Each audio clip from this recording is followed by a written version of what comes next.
How you doing, everybody? Really quick video this one. I'm not even using a microphone or anything because it's going to be really fast. I have gotten a little memory card for my VIC-20 here. I'll show it to you. I have nothing prepared for this video. Let me show you.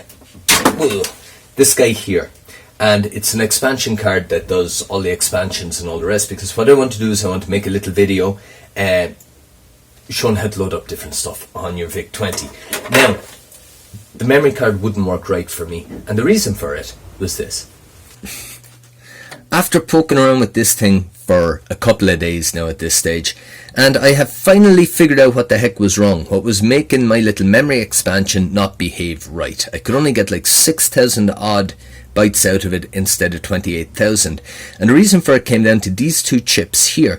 We've got a 13 input NAND gate, this guy here, it's 74LS133, and I have got a multiplexer demultiplexer, which is 74LS138. Now it doesn't matter what the heck they are.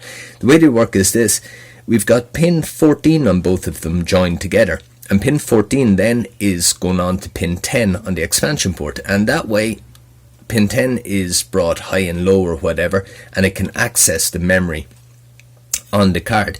But what was happening here was that since it left the factory, pin 14 on this chip was shorted to 5 volt, which was also shorting pin 14 on this chip to 5 volt, and in turn we had pin 10 here shorted to 5 volt, which meant that pin 10 here was always high. And we're lucky that it didn't need a resistor or whatever. It hasn't blown anything up. It's been like that from day one. But the computer was working away perfectly until I plugged in that expansion, and then I noticed that wouldn't work. So I turned over the board. I took it out, I turned it over, and this here is what I found. Now what you'll see from this is you'll see that the little pins that should have been cut off on the chips there weren't, and they got somehow bent over, and one of them managed to penetrate the solder mask and touch the track going between pin 14 on both of them, and that one that did that was the 5 volt line. And yeah, it held that pin 10 on the expansion port high, and that memory card thing wouldn't work.